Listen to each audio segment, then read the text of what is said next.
क्या है ये सिमसेक हथियार और कैसे ये रूस की इतनी बड़ी सेना पर इफेक्टिव होगा, सब कुछ इस वीडियो में आपको बताऊंगा। लेकिन अभी तक भी अगर आपने चैनल को सब्सक्राइब नहीं किया है तो कर लीजिएगा, और अगर आपने पहले से करके रखा हुआ है तो आपका दिल से धन्यवाद। चलिए वीडियो को शुरू कर लेते हैं। तो सबसे पहले आप स्क्रीन पर नजर डालिए, आपको एक ड्रोन की फोटो दिख रही होगी। जी नहीं, ये बड़े वाला नहीं कह रहा हूं मैं, इस बड़े वाले ड्रोन के पंख पर लटका हुआ जो आपको ये ऑरेंज कलर का ऑब्जेक्ट दिख रहा है, मैं इसकी बात कर रहा हूं।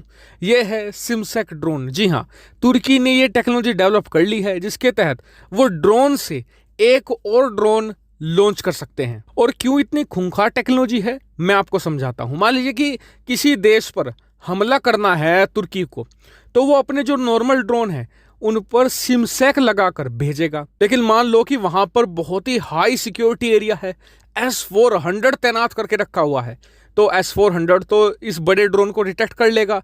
तो ऐसे में ये ड्रोन क्या करेगा कि जो छोटा सा ड्रोन है जिसका नाम है सिमसेक, इसे लॉन्च कर देगा। इससे क्या होगा, देखिए जो सिमसेक है ना साइज में बहुत छोटा है, ये पहली बात तो रडार पर दिखेगा ही नहीं। अगर दिखेगा भी तो ऐसा लगेगा कोई छोटा मोटा पक्षी है जो उड़कर इधर उधर जा रहा है। और इसी कंफ्यूजन की वजह से S-400 जैसे डिफेंस सिस्टम की सिक्योरिटी भी ब्रीच की जा सकती है। और आपको बता दूं कि जो ये सिमसेक है ये अपने साथ 5 किलोग्राम तक का वारहेड ले जा सकता है, यानी कि दुश्मन का डिफेंस तोड़ने के लिए इनफ है। और इसकी रेंज भी आप सरप्राइज हो जाएंगे कि 100 से लेकर 200 किलोमीटर तक की है। हालांकि आप कहेंगे कि इतना बड़ा गैप क्यों है 100 से 200 किलोमीटर तक का, तो देखिए जितना ज्यादा वारहेड इसमें आप लेकर जाएंगे रेंज कम हो जाएगी, जितना कम होगा वारहेड रेंज उतनी ही आप बढ़ा सकते हैं। लेकिन अब आप कहेंगे चलिए सिमसेक अच्छा हथियार है, बहुत ही एडवांस टेक्नोलॉजी है, लेकिन इससे रूस ही क्यों परेशान है? उसका कारण है यूक्रेन। खबर कुछ ऐसी है कि यूक्रेन तुर्की से ये सिमसेक ड्रोन खरीदना चाहता है। इसको लेकर बातचीत भी तुर्की से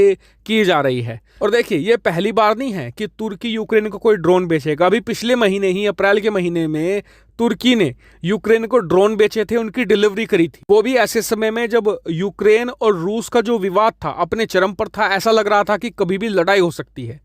हालांकि आप कहेंगे क्या रूस रोकने की कोशिश नहीं करेगा तुर्की को? तो आप स्क्रीन पर नजर डालिए, पिछले महीने जब ड्रोन की डिलीवरी कर रहा था तुर्की यूक्रेन को, उस समय रशिया ने वार्न किया था तुर्की को और कहा था कि आप ऐसा मत कीजिए, प्रोटेस्ट भी किया था काफी हद तक, लेकिन तुर्की बिल्कुल नहीं माना था और अब भी नहीं मानेगा। और इसीलिए रूस के सामने एक बड़ा संकट खड़ा हो गया है, क्योंकि चलिए अगर नॉर्मल ड्रोन होता तो वो अपने S-400 से नहीं रोक सकता था, लेकिन सिमसेक अलग ड्रोन है, ये बहुत छोटा है, इसे पकड़ पाना और फिर मार पाना बहुत ही मुश्किल है। दूसरी बात, ये बहुत ही सस्ता है। मान लीजिए कल को यूक्रेन ने 1000-2000 की संख्या में खरीद ले और इनकी एक साथ स्ट्राइक कर दे रूस पर, तो फिर तो चाहे रूस के S-400 S-300 इन्हें पकड़ भी ले, इन्हें मारकर कैसे गिराएगा इतने सारे ड्रोन्स को? और इसीलिए इस समय रूस के पसीने छूटे हुए हैं।